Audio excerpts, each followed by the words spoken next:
Baik, bismillahirrahmanirrahim. Assalamualaikum warahmatullahi wabarakatuh.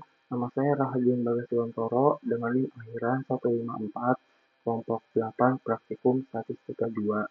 Jadi di video kali ini saya akan menyelesaikan tugas mingguan yang ada pada shift saya yaitu shift 2 dengan menggunakan metode uji hipotesis. Oke, kita langsung aja ke soal yang pertama. Jelaskan apa yang dimaksud dengan uji hipotesis secara sederhana. Oke, jadi untuk jawabannya itu,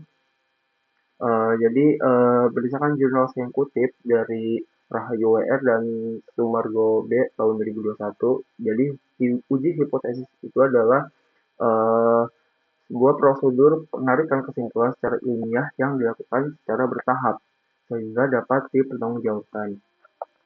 Yang dimana prosedur ini tuh sangat penting buat mahasiswa dan peneliti dalam mengambil kesimpulan saat menyusun skripsi, tesis, ataupun hasil penelitian lainnya. Oke, untuk nomor 2, sebutkan dan jelaskan langkah-langkah dalam melakukan pengujian hipotesis. Oke, jadi jawabannya itu eh, berikut ini adalah eh, langkah-langkah dalam pengujian hipotesis berdasarkan jurnal yang saya kutip. Jadi langkah yang pertama itu kita harus melakukan uji asumsi tentang distribusi data sehingga nanti dari uji asumsi ini itu bisa ditarik ini itu termaksud hipotesis parametrik atau non parametrik, kurang lebih seperti itu.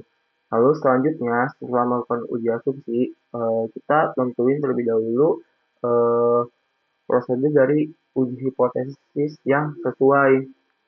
Dimana di sini ada beberapa metode uji hipotesis seperti uji hipotesis untuk beda dua rata-rata, uji hipotesis untuk beda lebih dari dua rata-rata atau yang bisa disebut dengan metode ANOVA, lalu ada uji korelasi dan ada uji hipotesis dalam regresi berganda.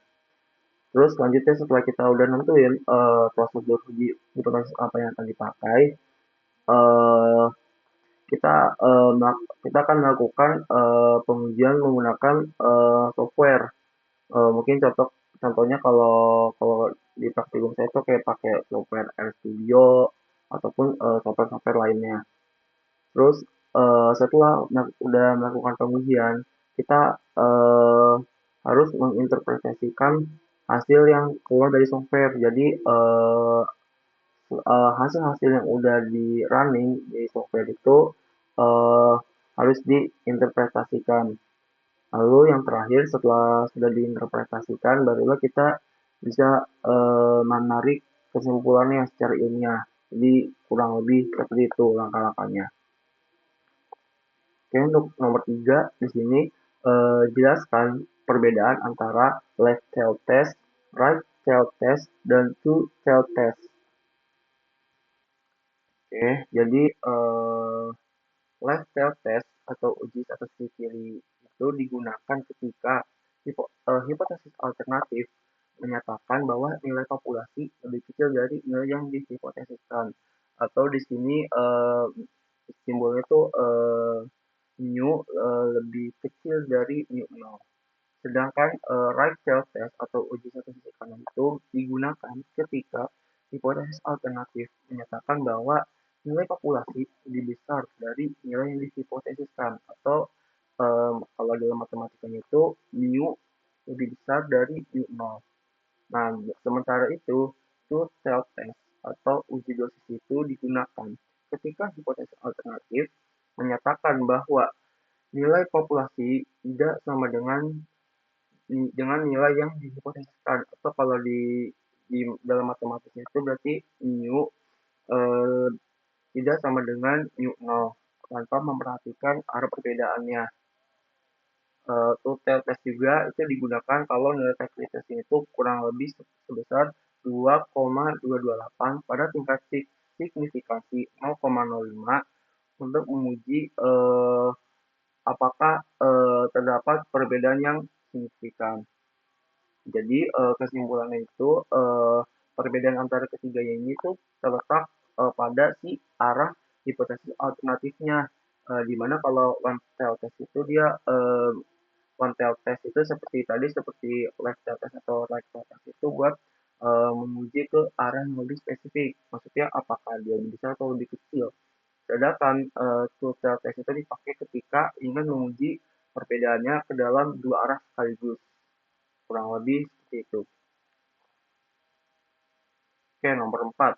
Berikan dua contoh pengaplikasian uji hipotesis dalam kehidupan sehari-hari. Ya, di sini jadi ada dua contoh. Yang pertama itu uji klaim produk di mana dia ini menggunakan left tail test.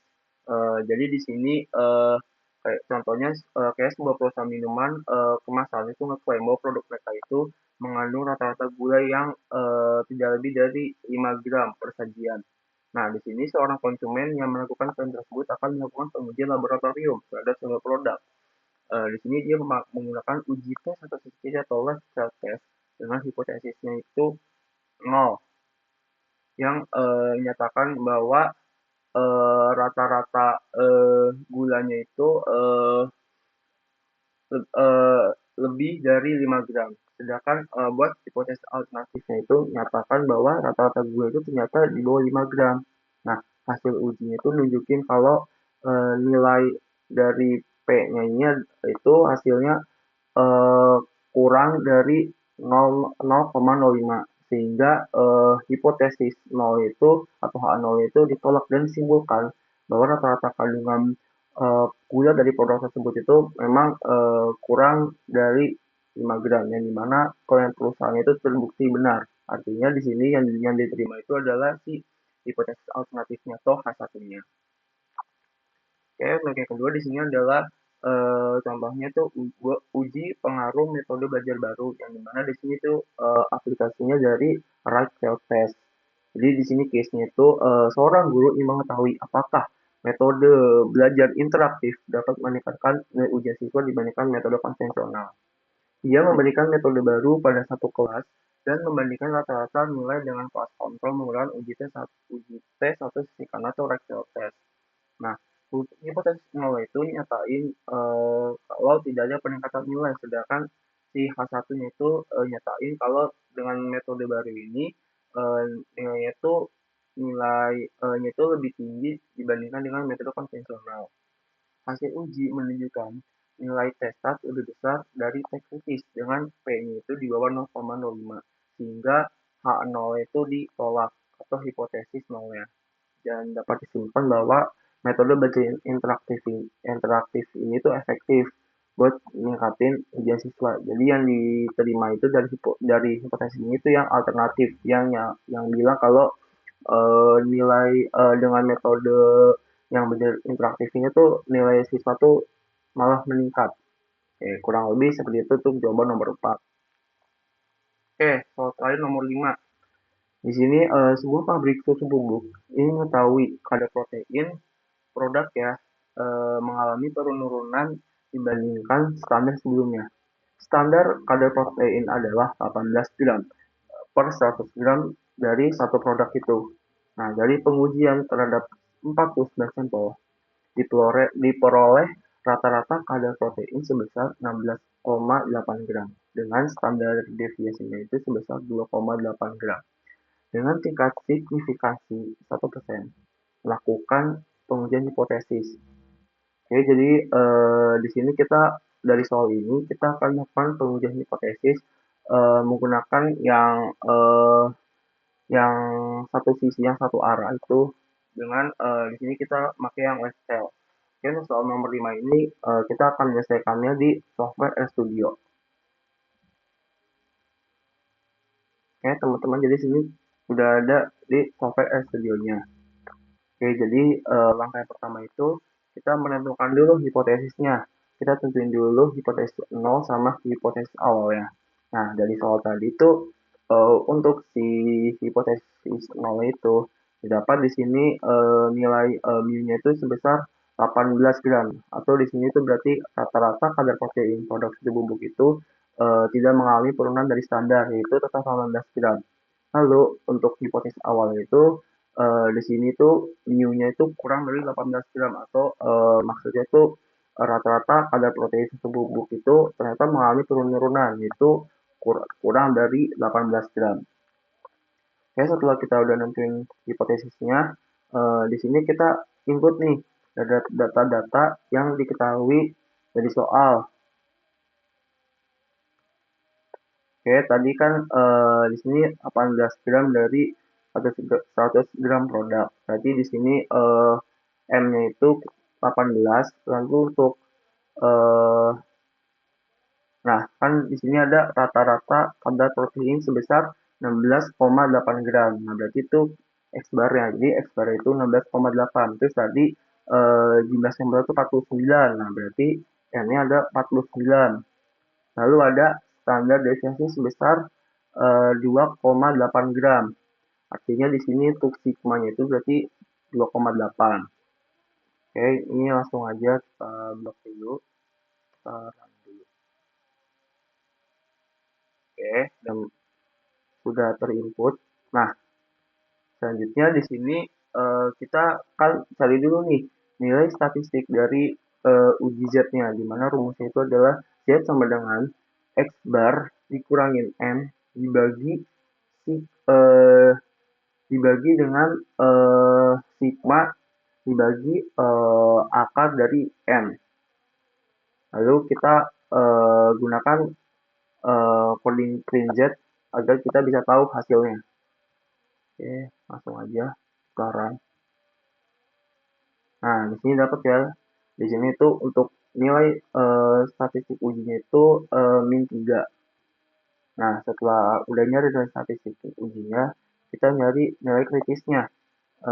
Di mana tadi kan di sini diketahui tingkat signifikansinya itu 1%. Nah, berarti itu alfanya. Jadi alfanya itu 1% atau 0,01.